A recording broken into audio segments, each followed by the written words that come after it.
ukuthi ayikho salvation. Number 2, mawamkela uNkulunkulu, you repent, uyaphenduka ube isidalwa esisha. And akwenzeki ukuthi uphenduke ube isidalwa esisha ungayanga emanzini wabhajadiswa.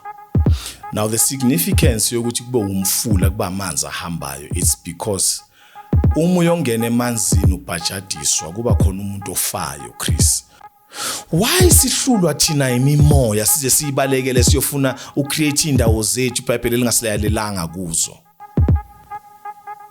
Now why kuba amanzi ahambayo? It's because anything eyenziwa inyanga nezangoma kuleyo ndawo ayihlali lapho.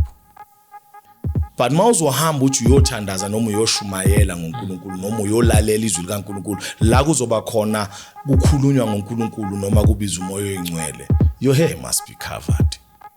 It's in scriptures. So ngizowaletha amanye ama-verses amaningi that talks about that, you know.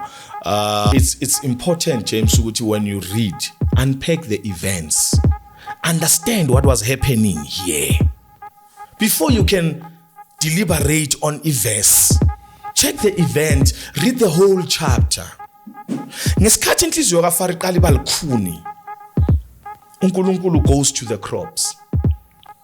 Uthumela isikhonyana sidla yonke imfuyo yase-Egypt.